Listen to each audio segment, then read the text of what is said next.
39:21, Mateo 27:34. Crucificados con ladrones, usted sabe que así ocurrió. Marcos 15, Zacarías, mirarán hacia mí, a quien traspasaron. Zacarías 12:10. Hasta la manera de crucificarlo está descrita. Y él tomó los pecados de muchos e hizo intercesión de los transgresores. Isaías 53:12. Hermosas profecías en el Antiguo Testamento acerca de Jesús. Lucas 23:34. Padre, perdónalos, porque no saben lo que hacen. Cada pequeño aspecto acerca del Mesías fue predicho y está cumplido por Jesucristo. Repartieron también mis vestidos y sobre mi ropa echaron suertes. Antiguo Testamento, Salmos 22:18. Y podríamos seguir aún más. Sabían que dividieron su ropa, pero echaron suerte por la prenda interior blanca. ¿Por qué? Porque estaba tejida de un solo pedazo. Y hay una tipología en esto. La justicia de Cristo es de un solo pedazo, sin cortes, es perfecta. Es tan perfecta que no se podía cortar, dividir, así que echaron suerte para ella. Hermosa tipología aquí. Juan 19. Las personas se preguntan, ¿por qué dijo, mi Dios, por qué me abandonaste? Porque esto fue predicho en Salmos 22:1. Él murió la muerte de separación total por ti y por mí. Desgarraron mis manos y mis pies. Salmos 22:16. Hasta esos detalles encontramos predichos. Salmos 31:5. Las últimas palabras que él diría: en tus manos encomiendo mi espíritu. Padre, en tus manos encomiendo mi espíritu. Todo allí en el Antiguo Testamento. Salmos 34:20. Él guarda todos sus huesos, ni uno de ellos será quebrado. Ese ya era una tipología con el cordero de la Pascua, que tenía que ser comido, pero ningún hueso tenía que ser quebrantado. ¿Por qué? Porque los huesos del Mesías no serían quebrantados. Es la preparación, y los judíos estaban con temor que bajarían de la cruz y se escaparían, y no querían tener que atraparlos en el día de sábado porque tenían muchas reglas al respecto escritas en el Talmud. Así que dieron la orden para que quebraran sus piernas, y es lo que el Nuevo Testamento dice. Pero cuando llegaron a Jesús, como lo vieron ya muerto, no le quebraron las piernas, cumpliendo la profecía. Juan 19:32-33. Y le abrieron el costado. Así que el lugar de su nacimiento está predicho, la manera de su nacimiento está predicha, su traición está predicha, la manera de su muerte está predicha. En gran detalle les he dado ahora solo un bosquejo, y todavía no hemos entrado en los detalles, los matices, los detalles finos. Es absolutamente sorprendente. Aquí tenemos una declaración hermosa. Cristo fue tratado como nosotros nos merecemos, para que nosotros seamos tratados como Él se merece. Él fue condenado por nuestros pecados, en los cuales Él no tiene parte, para que seamos justificados por su justicia, en la cual nosotros no tenemos parte.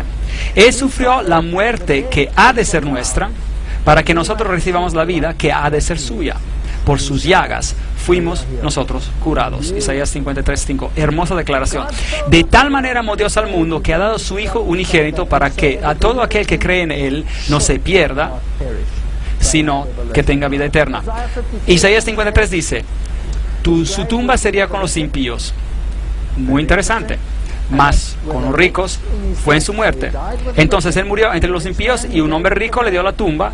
Y Mateo 27:57 y 60 confirma esta misma declaración. Así que la manera de su muerte, la manera como fue sepultado, todo está en el Antiguo Testamento. Algunos críticos dicen: espera un momento, quizás no fue un personaje histórico. Quizás los escritores del Nuevo Testamento escribieron todas esas cosas para hacer ver como si Jesús hubiera cumplido las profecías. Ahora, espero que usted se den cuenta que los escribas y los fariseos nunca entendieron las profecías, porque si hubieran aceptado el Mesías, si no lo hubieran aceptado, ¿correcto? Entonces aquí tenemos una teoría de que todos estos hechos han sido cambiados, y nos dicen que individuos mencionados en historia como Pilatos no fueron personajes históricos. Bueno, tengo noticias para estos críticos. He aquí una placa que fue encontrada, está en exhibición en uno de los museos en Israel, con los nombres de Tiberios y Poncio Pilatos están ahí. figuras históricas. Y ahora vamos a ver a algunos historiadores. Tácito, por ejemplo, que vivió en el año 115 después de Cristo, y habla acerca de la persecución de Nerón y los cristianos en el año 46 después de Cristo, y dice: Cristos, el cual derivaron su nombre, fue ejecutado por las manos del procurador Pontius Pilatos en el reino de Tiberio. Así que acá tenemos una fuente extra bíblica, la cual dice cuándo pasaron esas cosas. Luego tenemos a Suetonio, el historiador romano, escribiendo en el 120 después de Cristo, y dice: como los judíos estaban constantemente haciendo estorbos. Recuerden que los cristianos eran contados como una secta judía, y entonces se llamaban judíos. Estorbos instigados por Crestos, el emperador Claudio lo expulsó de Roma. Y el Talmud, que es la tradición judía, dijo que en el día de la Pascua crucificaron a Jesús de Nazaret. Así que hay acá fuentes afuera de las Escrituras que confirman este asunto.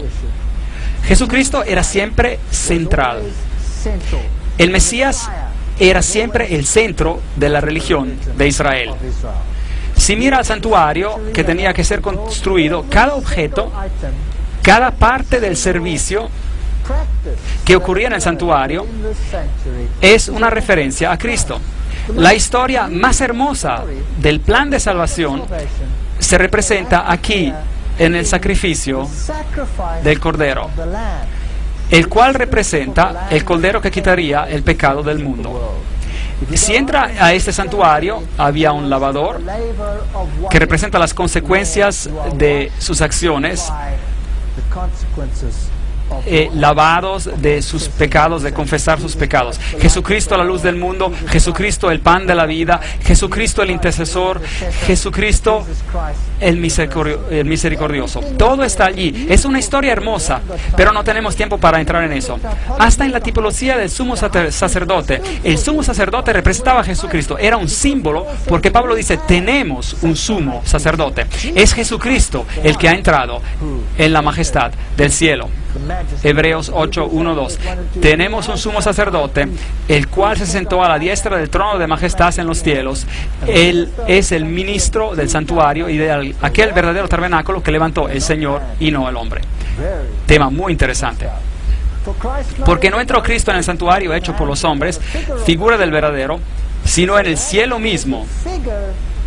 Así que esa era una figura, era simplemente un tipo para presentarse ahora por nosotros ante Dios. Él entró en el mismo cielo, Hebreos 9:24.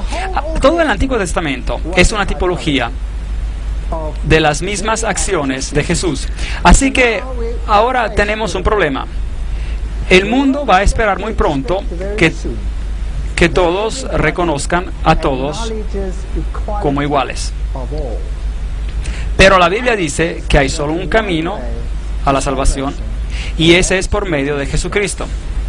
Y que Jesús no era uno de muchos profetas en este mundo, pero era el Mesías predicho, el Dios hecho hombre, el que bajaría del cielo para pagar el precio del pecado para ti y para mí, y salvación. Y tenemos que saber qué opinamos sobre este asunto.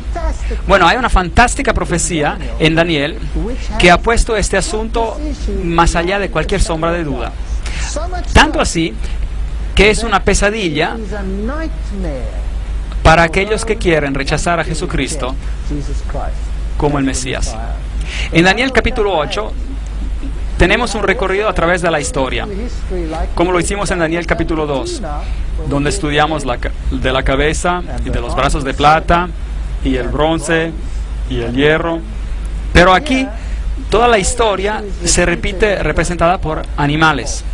Aquí tenemos un carnero particular con dos cuernos, uno más grande que el otro, y la Biblia nos dice que quién es, no tenemos que adivinar, y la Biblia nos dice que es una referencia a los medios y a los persas. Y después de hablar de estos dos cuernos, nos dice que un macho cabrío vino con un cuerno notable entre sus ojos, y nuevamente no tenemos que adivinar, nos dice que el cuerno prominente representa el primer rey de Grecia. ¿Quién era? Pues Alejandro el Magno. No tenemos que adivinar. La Biblia nos dice exactamente lo que representan estos símbolos. Y dice que él se acercó y atacó al carnero con los dos cuernos y le quebró los dos cuernos. Medo Persia fue conquistada. Así que el macho cabrío viene volando, choca contra el otro y se quiebra su cuerno. Y Daniel 8:8 nos dice, el macho cabrío creció en gran manera, pero cuando estaba en su mayor fuerza, aquel gran cuerno fue quebrado. Entonces, Alejandro Magno llegaría a su fin. Y en su lugar, 4 notables cuernos crecerían hacia los 4 vientos del cielo. Y sabemos que Grecia fue dividida en 4 regiones. Es interesante, había 12 generales peleando por el imperio, pero después de esas batallas quedaron solo 4 regiones. De una de ellas salió un cuerno pequeño que creció mucho hacia el sur y el oriente y hacia la tierra gloriosa. Creció hasta llegar al ejército del cielo y parte del ejército de las estrellas echó por tierra y las pisoteó. Aún se engrandeció frente al príncipe de los ejércitos.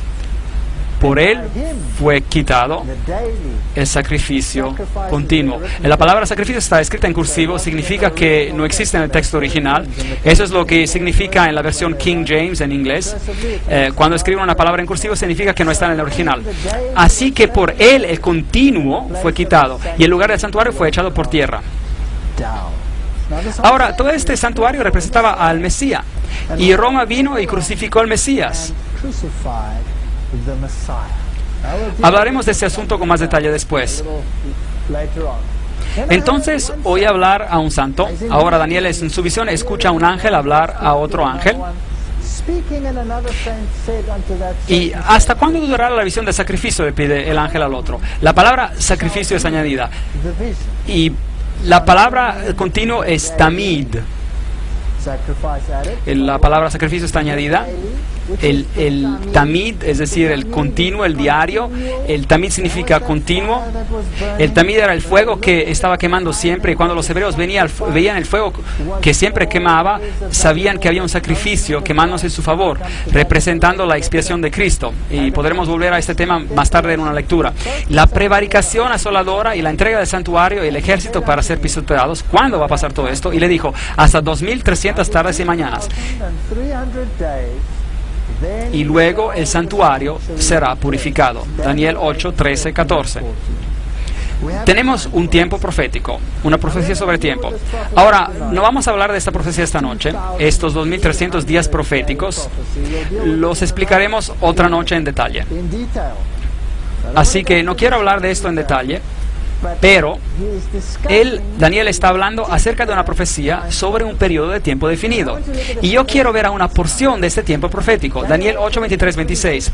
Al fin del reinado de estos, cuando los transgresores llegan al colmo, se levanta un rey altivo de rostro y entendido en enigmas, y él se levantará contra el príncipe de los príncipes, pero será quebrantado, aunque no por mano humana. Allí tenemos la frase, no por mano humana. Increíble profecía. La vamos a explicar más allá. Y vamos a ver quién va a estar en control justo antes de que Cristo venga. La visión de las tardes y las mañanas que se ha referido es verdadera, y tú guarda la visión porque es para muchos días, para el futuro. Él dijo, hasta 2300 días, entonces el santuario será purificado. Entonces aquí hay una visión que le fue dada a Daniel y él no la entiende. No la entiende para nada. Y se le dice, no te preocupes, no la tienes que entender, considera el futuro distante y será desellada más tarde y no ahora. Y no vamos a tratar de este asunto en esta conferencia, trataremos de este asunto en otra conferencia. Entonces, Daniel está pensando acerca de esta visión y no la entiende. Está allí parado. Daniel 8:17. Vino luego cerca de donde yo estaba, y al venir me asusté y me postré sobre mi rostro. Daniel está en visión y ve a este ser celestial y se postra delante de él. Entiende, hijo de hombre, que la visión es para el tiempo de la fin. Entonces la visión concierne el futuro, concierne el tiempo de la fin. Y tiene tantos aspectos que preocupan a Daniel. Y el capítulo 9, Daniel 9, desde el versículo 20 en adelante, tenemos una explicación de parte de la visión. Así que aún estaba hablando en oración cuando el varón Gabriel, ahora ese es el ángel Gabriel, volando con presteza, vino a mí diciendo, Daniel, ahora he salido para darte sabiduría y entendimiento. Entonces ahora Él le va a explicar algo. Así que queremos saber de qué se trata. Y aquí vamos. Preparados.